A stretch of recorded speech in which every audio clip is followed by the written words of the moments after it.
Fakta kasus Subang. HP Amel ungkap kasus pembunuh ibu dan anak di Subang. Begini cara kerjanya. Namun sebelum lanjut jangan lupa subscribe channel ini ya guys, agar kalian tidak ketinggalan berita terbaru seputar dunia selebritis. Kalau kalian sudah subscribe, mari kita lanjut dan tonton video ini sampai habis ya.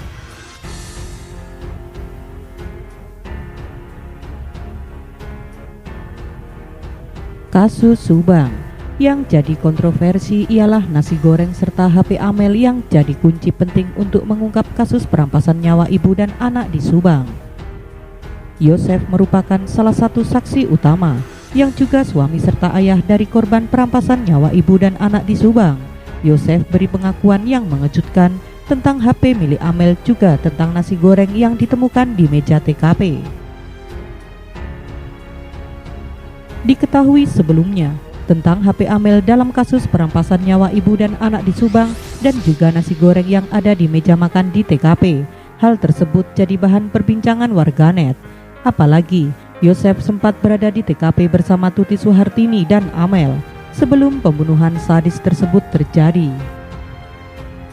Ada kemungkinan 3 orang pelaku perampasan nyawa ibu dan anak di Subang menginap di rumah korban, kemudian makan nasi goreng. Dari YouTuber Anjas di Thailand, analisa tersebut muncul, yang juga menghubungkan dengan kunci rumah yang sama sekali tidak rusak. Juga kesaksian tentang 5 orang di halaman rumah pada pukul 23.40 waktu Indonesia Barat, serta sisa nasi goreng. Gambaran tersebut muncul pada YouTuber Anjas di Thailand. Kemajuan pesat, 1 HP Amel yang dirusak pelaku telah ditemukan, diunggah Rabu 1 Desember 2021. Jika dihubungkan dengan ketiga faktor tersebut, sepertinya analisa logika dari Anjas itu masuk akal. Mengapa demikian?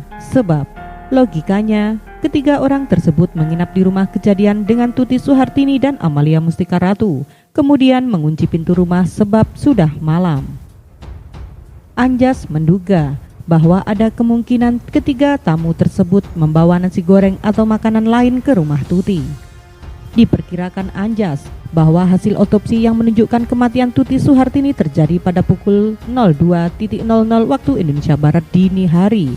Bisa juga pembunuhan terjadi saat korban tengah tertidur. Dari informasi yang diperoleh bahwa tidak ada tanda-tanda perlawanan dari Tuti Suhartini serta tidak ada kerusakan apapun di pintu. Jadi, ya kemungkinan besar pelaku pembunuhan adalah orang yang sudah dikenal. Ini karena diduga mereka menginap dan sisa bekas makan nasi goreng, serta kunci pintu yang tidak rusak, terang Anjas.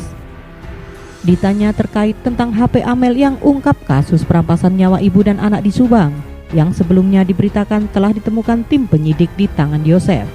Yosef mengatakan, yang ditemukan tim penyidik tersebut bukanlah HP melainkan dusnya saja. Fajar Sidik, kuasa hukum Yosef, mengatakan jika yang ditemukan oleh tim penyidik tersebut ada sekitar 11 dus HP, dan Yosef pun sudah mengklarifikasi jika dari 11 dus HP itu 3 diantaranya merupakan dus HP milik istrinya, Tuti, dan anaknya Amel. Anjas menduga jika HP Amel bisa mengungkap kasus perampasan nyawa ibu dan anak di Subang, serta HP yang rusak adalah HP Samsung M12 yang sebelumnya telah dilaporkan oleh Yoris hilang setelah kejadian perampasan nyawa di Subang tersebut. Dengan ditemukannya HP milik Amel, semoga bisa mengungkap kasus perampasan nyawa ibu dan anak di Subang tersebut. Anjas pun menilai bahwa HP tersebut adalah barang penting bagi tim penyidik guna melacak jejak HP tersebut, serta email dan nomor terakhir yang dipakai Amel. Dengan melacak data-data yang berada di HP, bahkan tim penyidik bisa mengetahui di mana titik-titik koordinat HP, lalu bisa di-cross-check dengan HP milik saksi-saksi lain, guna dicari kesesuaian data yang sudah ada di tangan tim penyidik. Menurut Anjas, dari para saksi kasus perampasan nyawa di Subang itu, sebelumnya tim penyidik sudah menyita HP milik mereka. Disebutkan Anjas, pada tanggal kejadian yakni di 18 Agustus 2021 pukul 07.30 waktu Indonesia Barat. HP Amel yang merek Samsung M12 ini sempat aktif. Koordinat-koordinat dari handphone itu berada di mana saja. Seperti yang sudah aku bahas di video sebelumnya, ada dugaan ini menurut seorang yang memberikan informasi dari sumber istimewa yang menyatakan di tanggal 18 Agustus bahwa handphonenya Amel yang merek Samsung M12 itu pada 07.30 aktif, ujar Anjas. Anjas merasa yakin dengan ditemukannya 3 handphone itu. Seharusnya tim penyidik sudah bisa mendapatkan banyak sekali petunjuk-petunjuk. Dugaanku kemungkinan besar handphone tersebut adalah handphone Samsung M12. Kenapa? Karena pertama gini ya, ini kan HP yang sering dipakai oleh Amel kan, ya dibandingkan dengan yang lainnya. Dan Amel juga sering gonta-ganti nomor handphone kalau berdasarkan informasi aku dapatkan dari sumber istimewa tersebut. Nah, HP ini kalau sudah rusak seperti ini, ujar Anjas. Memang agak sulit untuk dikembalikan, mungkin sudah dihancurkan, sudah dibabak belur SIM cardnya. Mungkin sudah tidak ada, dan memang untuk mengembalikan handphone yang rusak seperti itu tidaklah semudah membalikkan telapak tangan biasa. Memang agak sulit untuk dikembalikan, mungkin sudah dihancurkan, sudah dibabak belur, SIM cardnya mungkin sudah tidak ada. Dan memang untuk mengembalikan handphone yang rusak seperti itu tidaklah semudah membalikkan telapak tangan bisa, tapi dibutuhkan waktu yang cukup lama. Tapi dengan nomor email yang juga di handphone yang sudah ada itu merupakan sebuah kemajuan, ucap Anjas.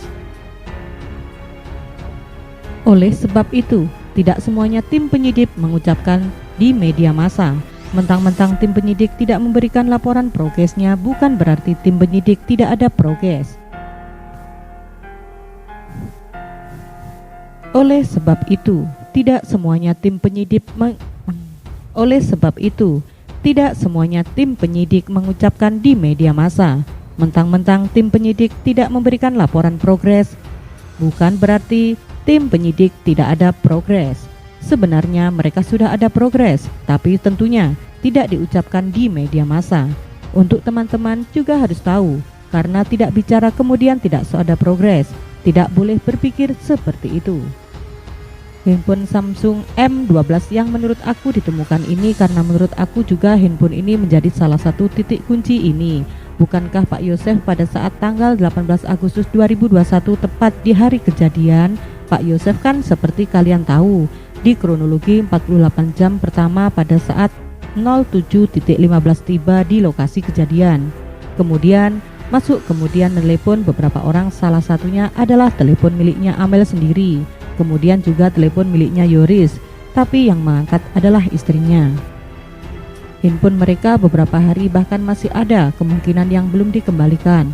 Handphone dari salah satu saksi itu tujuannya adalah untuk mencocokkan koordinat satu dengan koordinat yang mungkin sudah ditemukan dari 3 kotak handphone miliknya Amel, emailnya, ungkap Anjas. Terima kasih sudah menonton video ini sampai habis ya guys. Jangan lupa like, comment, and subscribe. Dan sampai jumpa di video selanjutnya. Tetap patuhi protokol kesehatan.